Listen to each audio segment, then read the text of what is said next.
오늘은 2020년 4월 마지막 주일입니다. 이 예배를 우리의 온 마음과 정성을 다하여 하나님께 가장 귀한 것으로 예배합니다.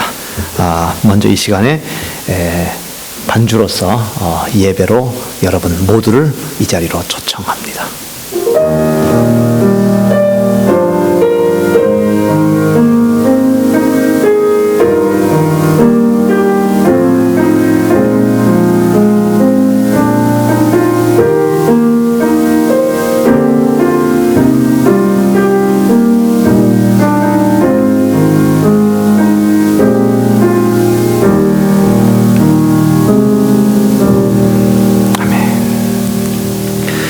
이 시간에는 김희중 전사님 기도 인도하겠습니다.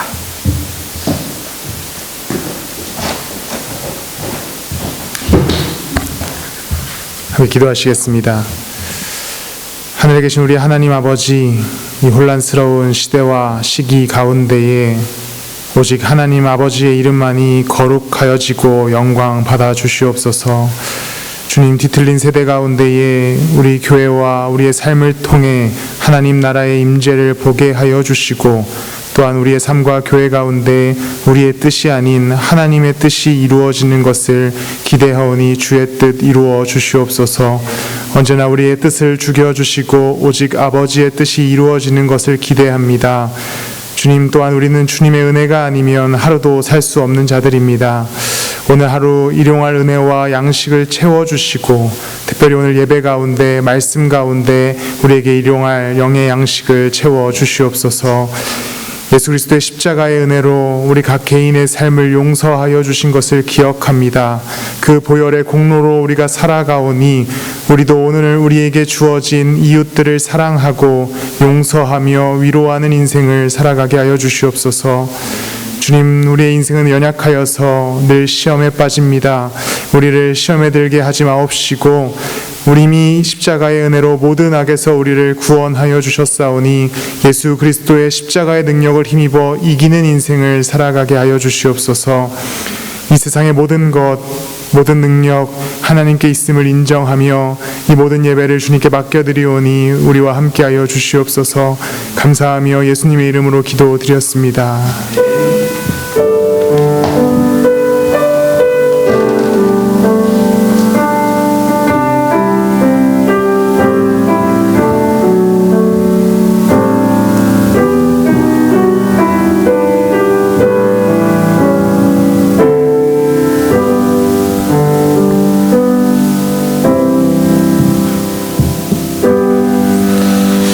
우리 다 함께 찬송가 393장 함께 찬송합니다.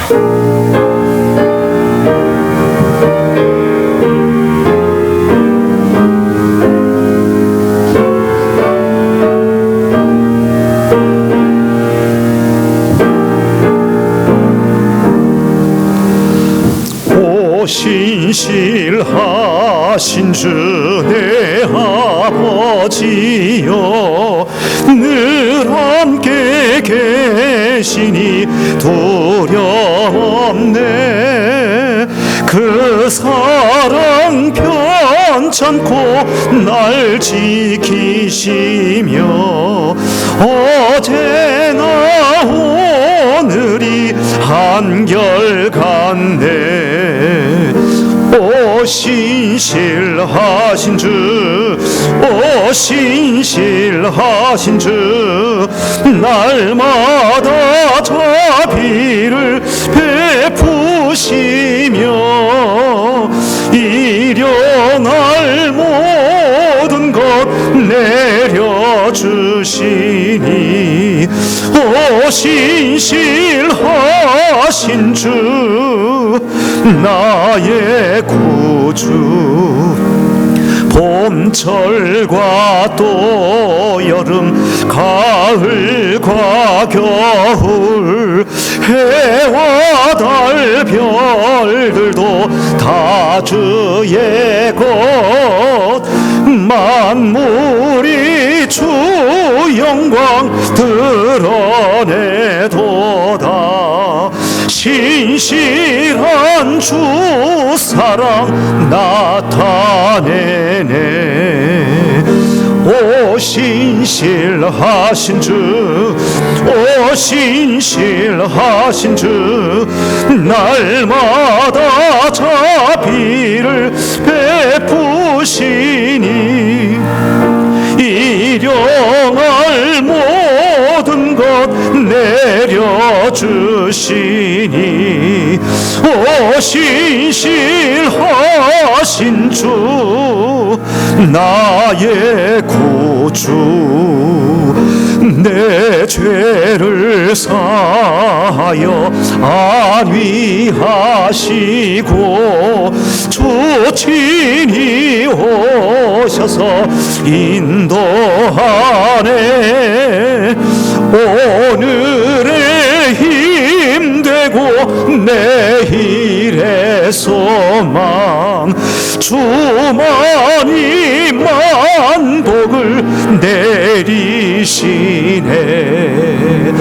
오 신실하신 주, 오 신실하신 주, 날마다 자비를 베푸시며 일용할 모든 것 내려주시니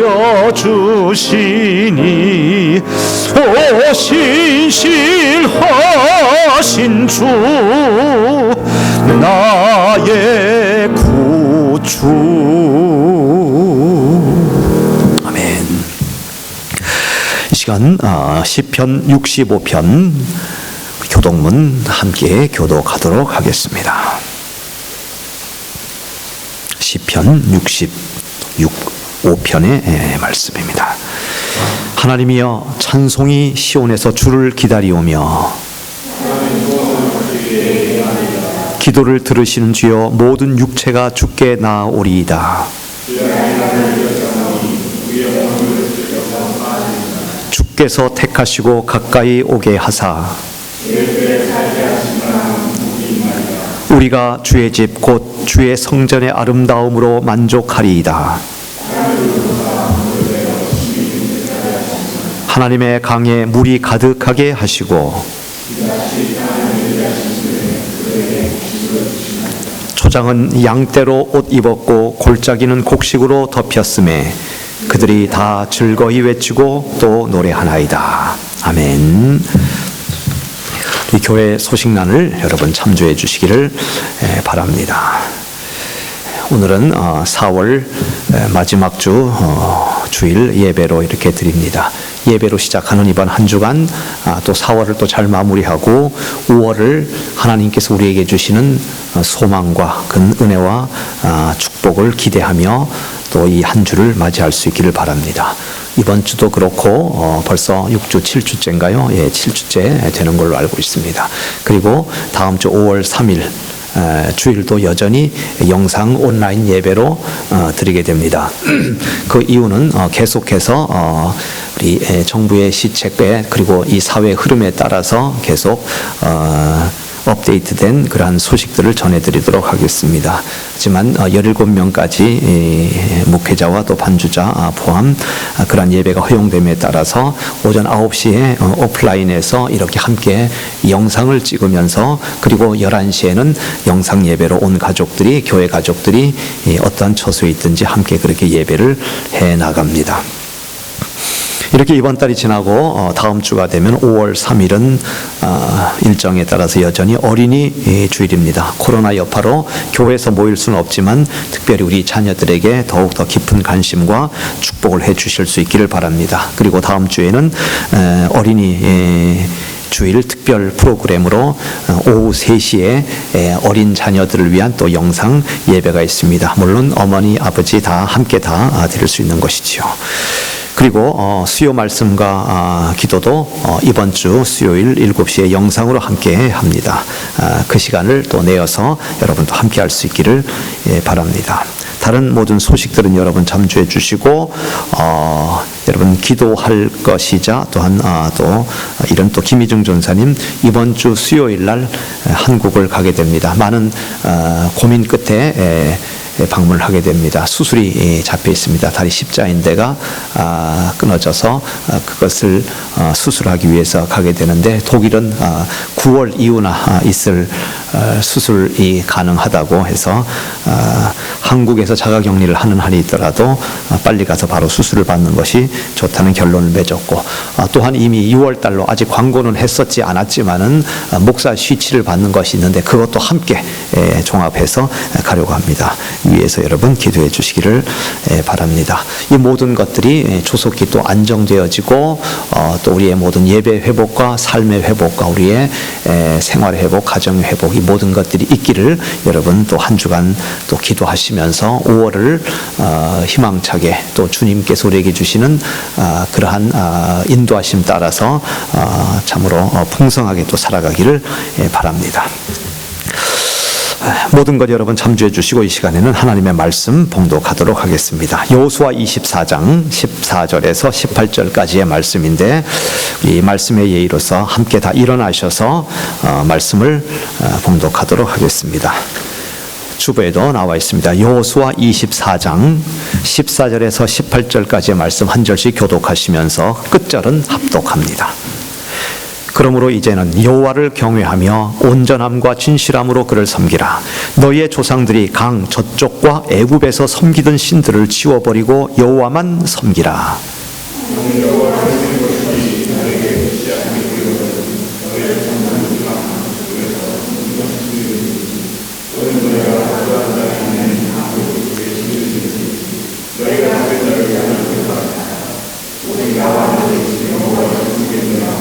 '백성이 대답하여 이르되 우리가 결단코 여호와를 버리고 다른 신들을 섬기기를 하지 아니하오리니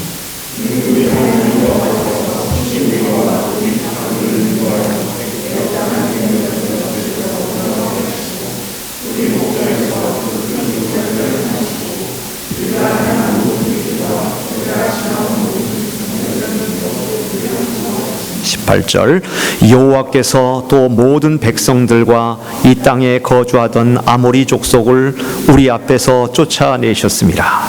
그러므로 우리도 여호와를 섬기리니 그는 우리 하나님이시니이다 하니라. 아멘.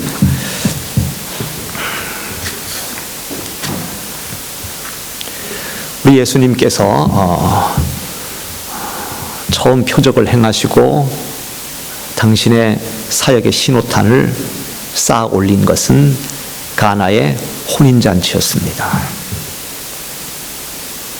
이 가나의 혼인잔치에서 주님께서는 물을 변하여 포도주가 되게 하셨지요. 이와 같은 변화는 예수 그리스도의 사역이 장차 어떠한 사역이 될 것이냐 하는 것에 대한 아주 귀중한 심벌이 되었습니다. 물을 변하여 포도주가 되게 하셨죠. 그 이후로 3년 후에 우리 주님께서는 포도주로 변한 이 물을 다시 피로 변하게 하셨습니다. 즉, 이 포도주를 변하여 피가 되게 하신 것이죠. 우리 주님께서 십자가를 앞에 두시고 제자들과 더불어 마지막 만찬을 하셨을 때에 이렇게 제자들에게 잔을 나누어 주시면서 말씀하십니다. 너희가 다 이것을 마시라. 이것은 죄 사함을 얻게 하려고 많은 사람을 위하여 흘리는 바 나의 피, 곧 언약의 피니라. 이러한 일을 갈보리 십자가에서 주님께서는 이루셨습니다. 피를 쏟으셨고 그리고 이 포도주, 제자들에게 주신 이 포도주는 바로 주님께서 주신 언약의 피가 되었던 것이지요. 이렇게 우리 주님께서는 사역을 시작하면서 물을 변하여 포도주가 되게 하시고 당신의 십자가 사역을 마무리하면서 포도주를 변하여 당신의 피가 되게 하셨던 것입니다. 이러한 변화는 궁극적으로 우리에게 무엇을 주고 있는가? 성경이 이야기하고자 하는 이러한 변화는 무엇인가? 그것은 하나님께서 창조하신 이 모든 피조 세계를 새로운 피조물로 바꾸고자 하는 하나님의 의도가 있으셨던 것입니다. 그와 같은 이러한 의도를 이루시고 그리고 이 모든 것을 완성하신 분은 예수 그리스도께서 우리의 변화를 그렇게 허락해 주셨던 것이죠. 그런즉 누구든지 그리스도 안에 있으면 무엇이죠? 새로운 피조물이라. 이전 것은 지나갔으니 보라 새 것이 되었도다. 이 새로운 피조물에 대한 최종적인 성경의 설명은 종에서부터 이제 우리는 자유함을 얻은 자녀가 되었다라고 하는 것입니다. 이미 예수 그리스도께서 이 땅에 오셔서 그와 같은 변화를 추구하고 우리를 죄의 종에서부터 하나님의 자녀로 이렇게 변화시키는 이런 모든 과정을 이미 구약에서는 하나의 심벌을 가지고 이미나 역사 속에서 설명을 해왔습니다. 그것이 무엇인가? 바로 애굽에서부터 가나안으로 가는 그 여정길에 있어서의 변화입니다. 매 순간마다 그 변화 속에서는 신분의 변화가 있어 왔습니다. 그것은 또한 하나님과 인간 사이의 관계의 변화이기도 했었습니다. 애굽에 있을 때를 기준으로 하여 볼 때 이스라엘 백성들은 애초에 종들이었습니다. 노예였습니다. 그들의 신분은 애굽의 바로 왕 아래에서 종살이하는 종들이었습니다. 바로 그와 같은 모습이 우리의 모습입니다. 애굽은 세상을 이야기하고 세상 속에 속해 있는 우리는 죄에 빠져 있고 그리고 율법의 사슬에 매여 있고 마치 바로의 법에 이 모든 이스라엘 백성들이 꼼짝달싹 할 수 없었던 것처럼 그들은 애굽에 속해 있었고 우리 역시 그러했었다는 것이죠. 그래서 우리는 바로 가장 먼저 가지고 있었던, 태어나자마자 가지고 있었던, 태생에서부터 있었던 우리의 신분은 시너라고 하는 죄인이었습니다. 죄의 종이었습니다. 이때 하나님하고 우리의 관계는 어떠한 관계로 설정되는가? 우리가 죄인의 관계라면 하나님께서는 죄인을 구원해 주시는 세이비어라고 하는 구원자의 모습으로 우리에게 다가와 주십니다. 그래서 우리 하나님께서는 이스라엘 백성을 애굽에서 그들을 끌어올려 주신 것이지요. 이와 같은 신분에서 애굽을 깎아스로 탈출한 이스라엘 백성들은 이제 더 이상 노예 신분을 유지하지 않았습니다. 애굽과 바로의 법이 저희들을 장악하지 못합니다. 더 이상 애굽의 영향력이 이스라엘 백성들의 삶 속에 들어오지를 못합니다. 이제 그들이 빠져나왔을 때 그들의 신분은 무엇인가? 피난민입니다. 하나님께서 저희들을 불러내셨을 때 저희들의 관심사는 일단 바로에서부터 벗어나는 일이었습니다. 아무리 그곳에 부추가 있고 그곳에 삶은 고기가 있고 마늘이 있고 좋은 향신료가 있다 할지라도 더 이상 애굽의 유혹이 저희들을 붙잡을 수 없고 이스라엘 백성들은 그 모든 것을 뒤로 하고 일단은 애굽에서 나와야 했던 것입니다. 그때 그들의 모습은 레퓨지라고 하는 난민이었습니다.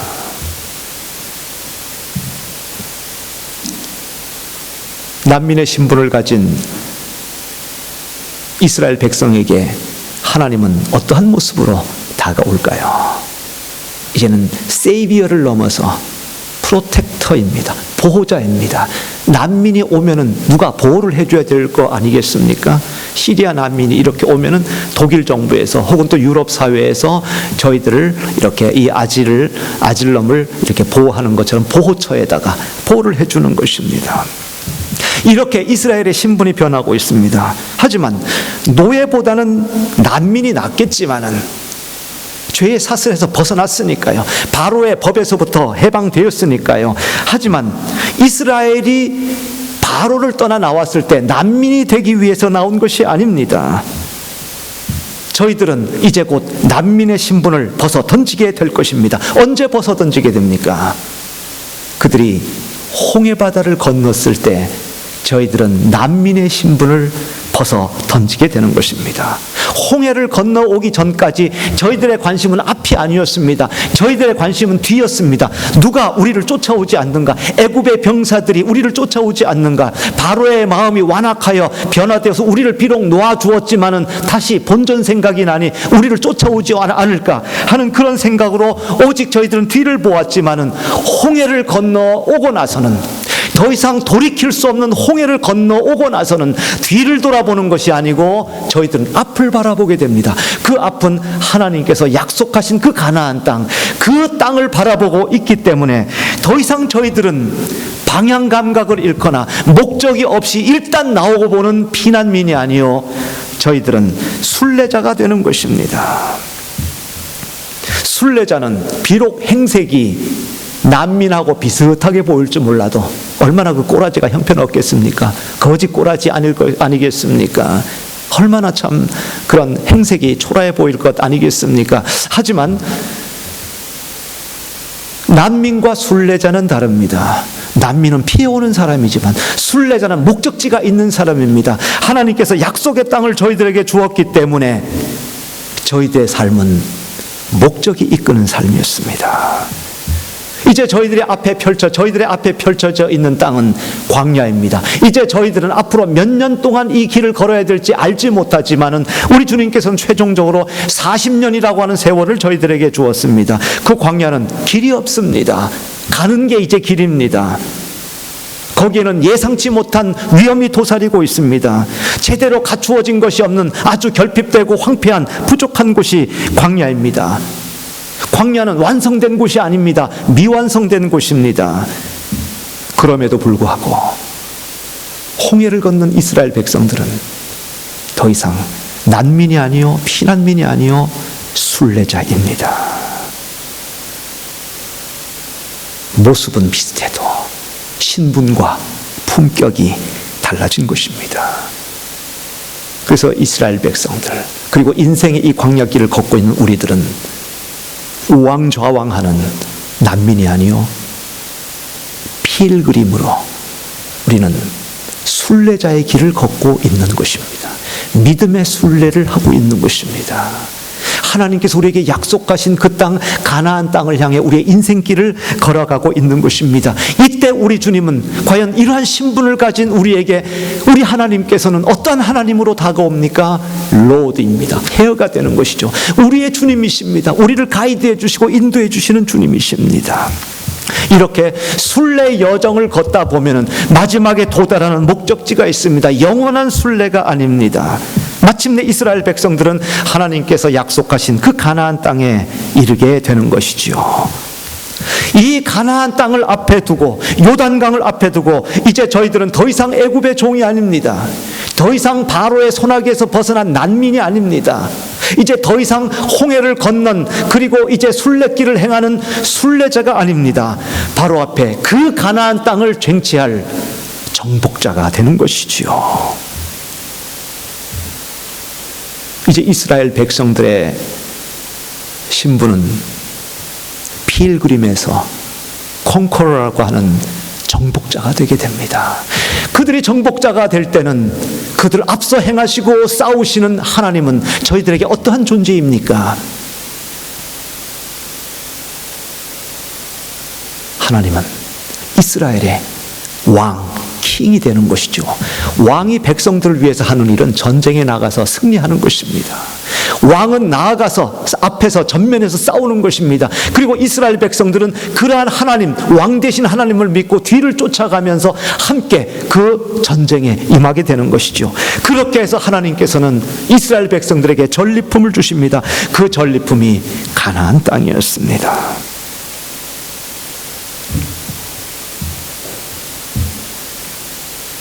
이렇게 이스라엘 역사가 흘러가며 오늘 여호수아가 세겜의 모든 이스라엘 지파들을 다 불러 모은 것입니다.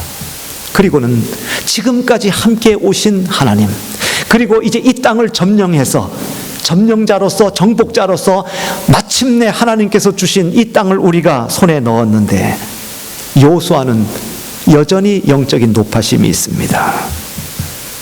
그래서 세겜에 다 이스라엘 백성을 모이게 한 다음에 하나님과 맺은 언약을 다시 상기시키고 저희들을 새롭게 마음다짐을 시키고 있는 것입니다. 너희가 섬길 자를 오늘 택하라. 오직 나와 내 집은 여호와를 섬기겠노라. 너희들은 어떻게 할 것이냐 하는 것입니다.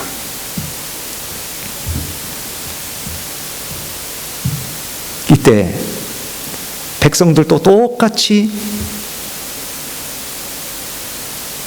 여호수아의 고백을 따라합니다. 우리도 여호와를 섬기리니 그는 우리 하나님이심이니이다. 여호수아, 당신과 당신의 집이 여호와 하나님을, 지금까지 인도하신 여호와 하나님을 믿는 것처럼 우리 역시 그러할 것입니다. 왜 그러는지 아십니까? 하나님께서는 바로 바로의 손에서 우리를 구원한 세이비어, 구원자이시고, 난민이었던 우리를 보호해 주시는 프로텍터, 보호자이시며, 우리를 인도하여 광야길을 걷게 하신 우리의 로드가 되시는 것을 우리가 경험했고, 그리고 가나안의 가장 강력한 아모리 족속까지 쫓아내 주신 그러한 킹, 우리의 왕 되시기 때문에 여호수아, 당신이 얘기한 것처럼 나와 내 집은 여호와 하나님을 섬기겠다고 하는데, 우리도 여호와를 섬기리니 그는 우리의 하나님이 되시기 때문입니다. 이제 마침내 저희들은 애굽 땅 종되었던 집에서 나와서 하나님께서 통치하시고 하나님께서 케어하고 계시는 바로 이 가나안 땅에서 하나님의 자녀로 온 것입니다. 하나님의 자녀, child라고 그렇게 왔을 때, 이제 하나님께서 저희들을 다스리시고 돌보아 주실 때는 하나님은 저희들의 father가 되는 것이죠. 아버지가 되는 것입니다. 이게 바로 이스라엘의 역사였고, 여호수아가 세겜의 모든 이스라엘 지파들을 다 불러 모은 다음에 다시 한번 결단하게 하고, 다시 한번 하나님께서 지금까지 어떻게 우리를 이끌어 오셨는지 결단하게 하는 그와 같은 도전이었습니다. 이거는 변화를 주는 것이었습니다. 종에서부터 난민으로, 난민에서 순례자로, 순례자에서 정복자로, 정복자에서 다시 하나님의 백성이요 자녀로서 이와 같은 변화를 주는 이스라엘의 출애굽의 역사, 가나안으로 가는 그런 모든 여정, 그것은 예수 그리스도께서 우리를 변화시키는 자의 그러한 심벌이 되었던 것입니다. 출애굽하여 가나안까지 가는 변화의 여정, 그 여정은 어느 때든지 쉬운 때는 한 번도 없었습니다. 하지만 그때마다 공통점이 있다면 여호와 하나님께서 다양한 모습으로, 다양한 각도에서 우리에게 다가오셔서 우리를 인도하시고 보호하시고 우리에게 승리를 주시고 우리와 함께 하셨던 것이지요. 쉬운 때는 한 번도 없었습니다. 애굽의 노예로 있었을 때 편했겠습니까? 정내미가 다 떨어졌을 것입니다. 그때 구원자로 오신 것이지요. 피난민으로 나왔을 때 허겁지겁 나왔습니다. 누가 나를 보호해주고 누가 나에게 은신처를 줄 것인가? 여전히 그때도 하나님은 거기에 계셨습니다. 홍해를 건너 순례자의 길을 걸을 때도 무엇을 보고 목적지에 도달할 수 있습니까? 하나님만이 저희들의 인생의 나비가지원이었습니다. 가나안 땅에서의 그 정복 사업을 할 때 누가 이 전쟁에 앞서 행하십니까? 여호와 하나님, 전쟁에 능하신 하나님께서 저희들의 왕이 되어 주셨기 때문에 매 순간마다 있었던 것입니다. 이제 목적지에 들어갔으니 고생 끝 행복 시작이 될까요? 이것에 대해서 여호수아는 걱정과 노파심이 마음속에 가득했던 것입니다. 지금 이제 황금길을 구사하게 되겠구나. 야, 드디어 마침내 우리는 가장 안정적인 바로 이 시절을 맞이하게 되겠구나. 이런 생각을 가지고 있는 그때에 너희들 지금까지 인도하신 분이 여호와 하나님을 잊지 말아라. 나와 내 집은 하나님을 섬길 것이다. 너희들이 원한다면은 뭐 애굽에 있던 신이든 강 저쪽에 있는 신이든 아모리 족속의 신 바알이나 아세라든 뭐든지 너희들이 원하는 대로 믿어라. 하지만 지금까지 인도하신 그 하나님을 나는, 나와 내 집은 섬기겠노라 말씀하는 것입니다. 우리의 인생은 호락호락하지 않습니다. 쉬울 때가 없었습니다. 저는 전통적인 양갱을 만드는 도라야 집안에 대해서 얘기를 들었습니다. 이 도라야 집안이 양갱을 처음 만든 것이 1520년도라고 얘기합니다. 그러면 지금이 2020년이니까 아마 그 친구들은 지금 500주년 도라야 집안 양갱 축제를 계획하고 있을런지도 모르겠습니다. 저희들은 양갱을 만들 때 3일간의 수작업을 거치게 되는데, 수작업을 거쳐서 이 제품이 나아가게 되면은 유통기한이 한 이틀 정도밖에 되지 않는다고 합니다. 그래서 저희들은 공장을 세우는 것이 시골 한적한 곳에 세우는 것이 아니고 교토, 도쿄 뭐 여러 가지 큰 도시들의 시내 중심에 세운다 하는 얘기를 들었습니다. 원래 이 출발점은 교토라고 하는 곳에서 처음 도라야 양갱이 그렇게 생겨졌지만은 1869년 일본 황실이 도쿄로 수도를 천도하면서 이 양갱집도 함께 그곳으로 갔다고 합니다. 그 이유는 자신들이 처음 이렇게 그 양갱을 납품하고 하는 곳이 황실이었는데 그 이미지와 그 브랜드를 잊지 않기 위해서, 비록 그곳에 가는 것에 많은 위험이 있고 그리고 많은 이익이 남지 않는다 할지라도 저희들은 그렇게 도쿄로 갔다, 이렇게 얘기를 합니다. 그 전통을 이어간다고 하는 데 있는 것이죠. 그래서 저희들의 슬로건은 전통은 혁신의 연속이다, 이런 슬로건을 가지고 있답니다.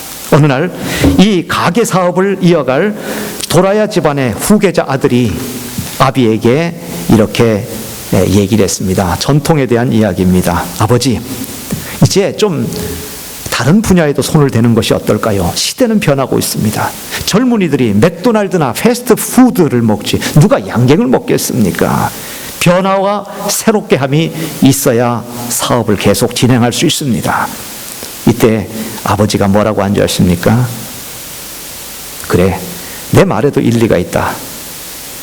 나도 너만 할 때에 아버지에게 가서 시대의 흐름을 타야 되지 않느냐 말씀을 드렸지.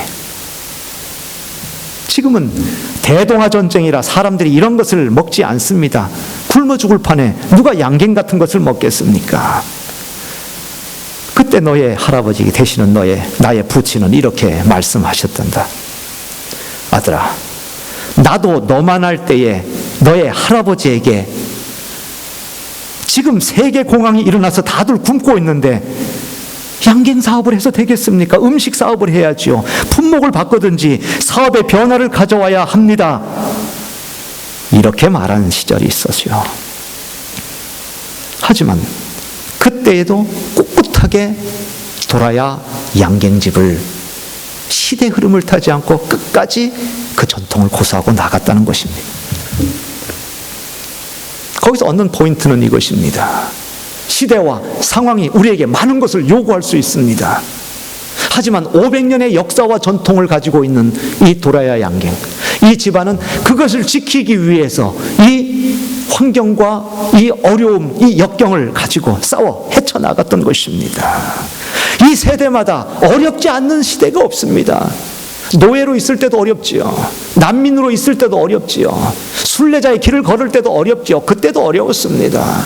정복자로 싸움을 하는 것도, 그 전쟁도 쉬운 일이 아닙니다. 그러면 가나안 땅에 들어가서 이제 편안하게 정착하고 살 것인가? 여기에 대해서 여호수아는 분명하게 세겜의 모든 이스라엘 지파들을 불러 모아놓고 경고를 하고 있는 것입니다. 우리 할아버지 할머니 때는 829가 있었습니다. 저도 그 단어가 익숙지 않는데 굳이 붙여봤습니다.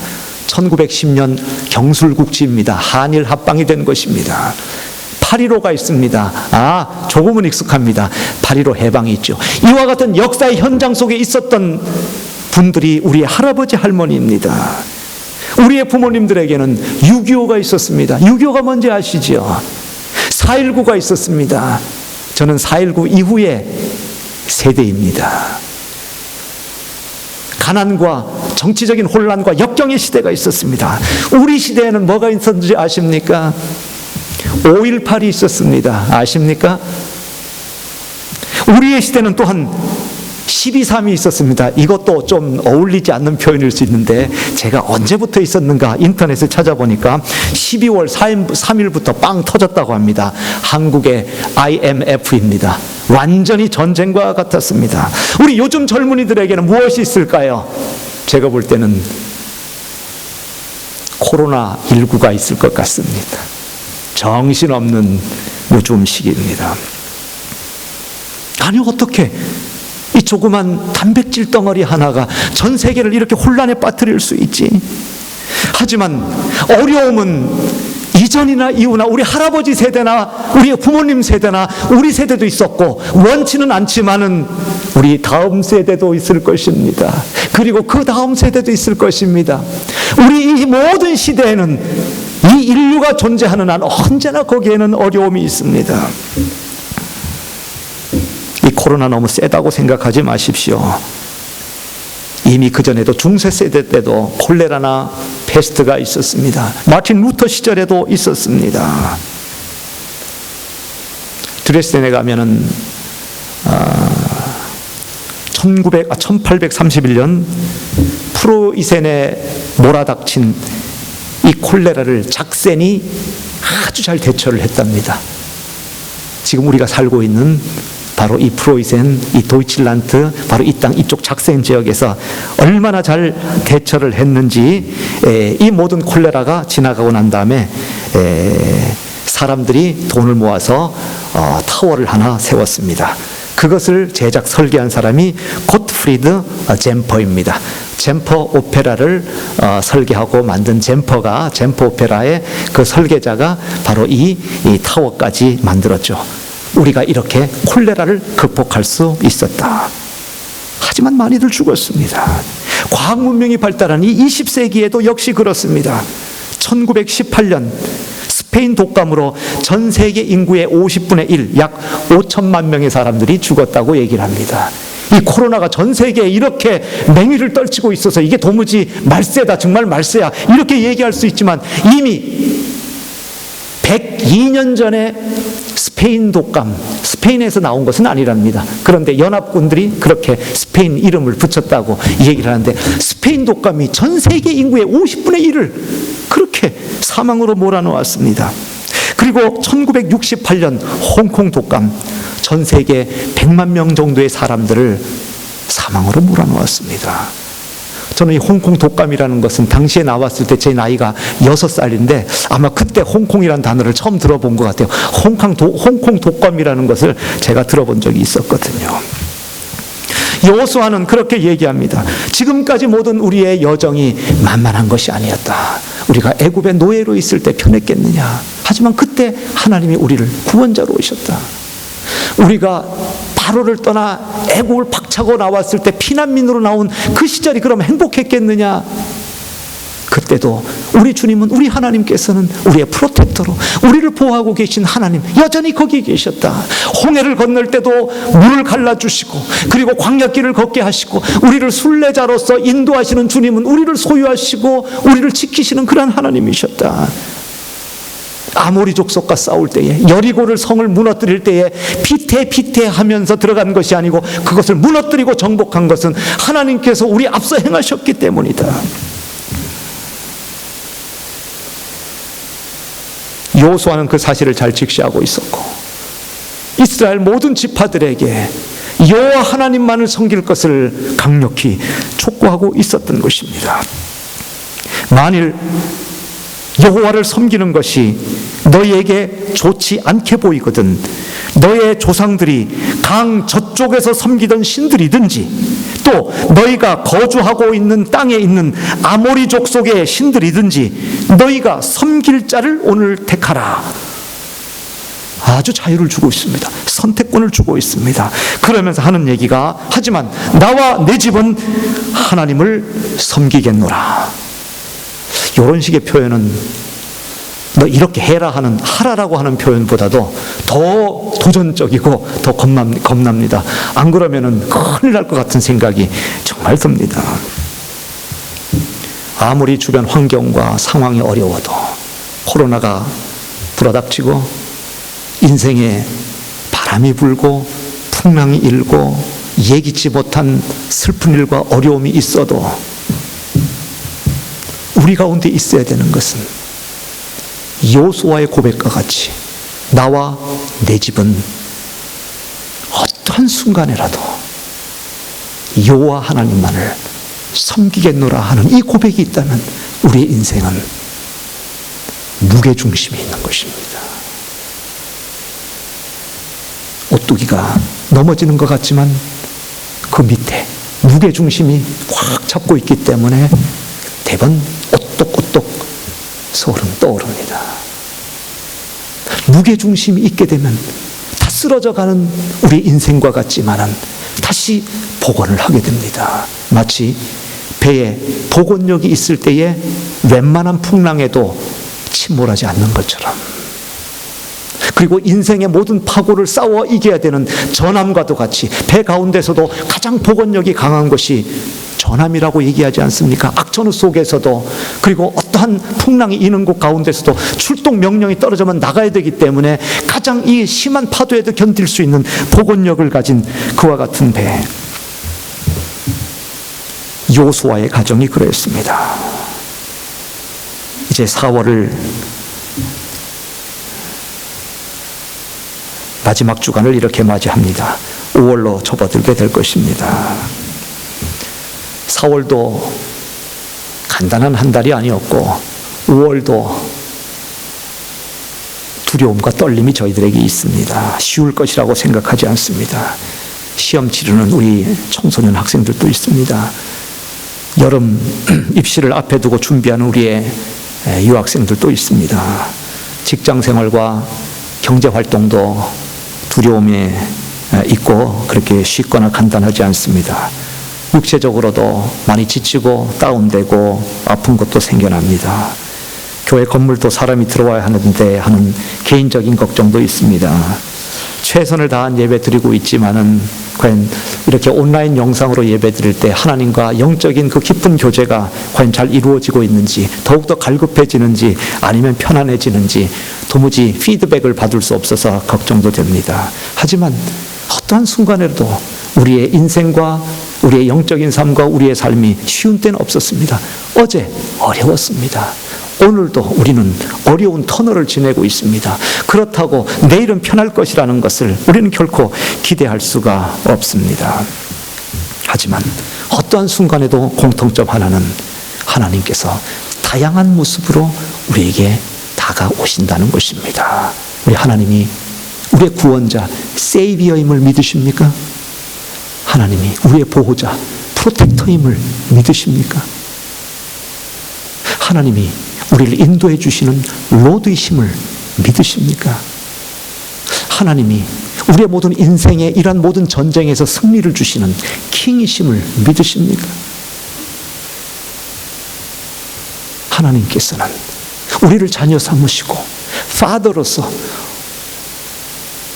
우리에게 좋은 것으로 주시는 그런 아버지 하나님으로 믿으십니까? 여호수아의 그 고백, 나와 내 집은 여호와를 만을 섬기겠노라 하는 그 고백을 이스라엘 백성들은 우리도 여호와를 섬기겠다 그를 따랐던 것처럼 21세기를 그리고 이제 4월을 마무리하고 5월을 사는 저와 여러분들의 똑같은 고백으로 주님, 어떠한 상황과 형편 속에서도 나와 내 집은 여호와만을, 하나님만을 섬기겠노라 하는 이 고백으로 새로운 한 달을 맞이하는 우리가 지체들이 되기를 주님의 이름으로 축원을 드립니다. 이 시간에는 우리 찬송가 384장 찬양하시면서 준비하신 예물을 하나님께 드리도록 하겠습니다.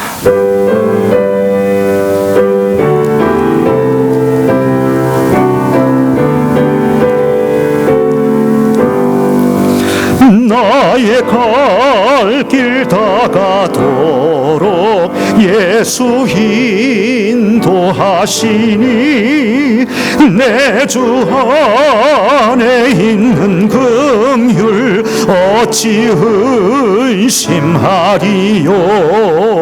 믿음으로 사는 자는 하늘 위로 받겠네. 무슨 일을 만나든지 만사형통하리라. 무슨 일을 만나든지 만사형통하리라. 나의 갈 길 다가도록 예수 인도하시니 어려운 일 당한 때 족한 은혜 해주시네. 나는 심히 고단하고 영혼 매우 가라나 나의 앞에 반석에서 샘물 나게 하시네. 나의 앞에 반석에서 샘물 나게 함께 일어나서 3절 찬양합니다. 나의 갈 길 다가도록 예수 인도하시니 그의 사랑 어찌 큰지 말로 할 수 없도다. 성령 감화 받은 영혼 하늘 날아갈 때에 영영 부를 나의 찬송 예수 인도하셨네. 영영 부를 나의 찬송 예수 인도하셨네. 주님, 애굽에서 하나님께서 약속하신 땅 가나안으로의 여정, 나의 갈 그러한 모든 인생의 그 여정길은 어느 때든지 쉬운 때는 없었습니다. 어느 때든지 바람 잘 날이 없었습니다. 어느 때든지 풍랑이 일지 않는 때는 없었습니다. 하지만 언제나 그 자리에 여호와 하나님께서 계셨기에 여호수아의 고백은 나와 내 집은 하나님만을 섬기겠노라 하는 그 결단이 있었고, 그 결단을 이스라엘 백성이 받았고, 이제 이 주일 아침에 저희들 그 고백으로, 그 결단으로 또 한 주간을 시작하며 다가오는 5월을 맞이합니다. 주님, 삶 가운데 우리와 동행하시는 하나님으로 인하여 승리하게 하여 주시고, 복원하게 하여 주시고, 회복되어지게 하여 주시옵소서. 이렇게 우리 주님께 모든 것을 드렸습니다. 우리의 가진 귀한 예물을 드렸습니다. 이 모든 것들이 사용되어지는 곳마다 주님의 영광과 사랑과 은혜가 드러나게 하여 주시옵시며, 이제 그 주님께서 우리를 세워가실 때에 주님, 우리의 삶에 당신의 축복과 은혜가 풍성케 하여 주시옵소서. 지금은 우리 주 예수 그리스도의 그 크신 은혜와 아버지 하나님의 극진하신 사랑하심과 성령님의 감동 감화 교통하심이 나와 내 집은 하나님만을 섬기겠노라 하는 그 고백으로 이제 매일매일의 삶을 풍성함과 승리로 이끌기 원하는 우리의 모든 지체들 머리 위에 이제부터 영원토록 함께 하시기를 간절히 축원하옵나이다. 아멘.